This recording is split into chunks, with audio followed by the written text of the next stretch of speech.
Today I'm going to go over this fake walnut beam. You start out everything with getting your table saw set to a 45-degree angle. Your stock needs to get cut on all four sides to the dimension of the beam you want. So if you want a 7-inch beam, you want the outer edges of that 45-degree angle to be at 7 inches. Same thing with your end caps. It's going to be a 7x7 square on the outer of the 45s.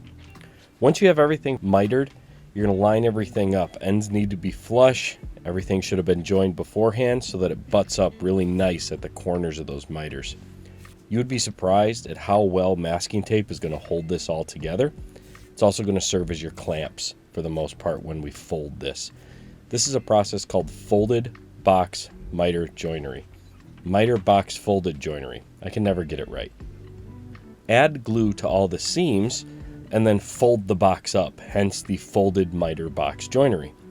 Again, the tape is 90% of your clamping pressure on a project like this.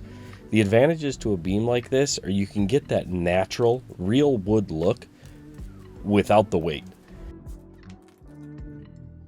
Once you have the main box frame taped up and clamped, you can glue in your end caps and tape those into place.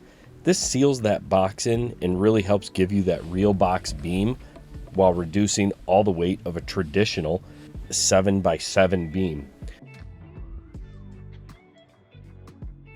Sand your piece up to your desired grit. I went up to 220 grit on this, and finish with your choice of finishes.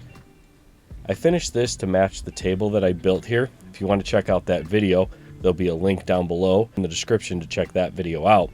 The beam really tied this whole table together, and utilizing this process reduces a lot of weight. I hope you enjoyed the video. I hope you have a better understanding of how to utilize folded miter box joinery. You can use this process for floating shelves, for a beam, for a mantle. Thanks for tuning in. Hit that subscribe and like button, and go make something.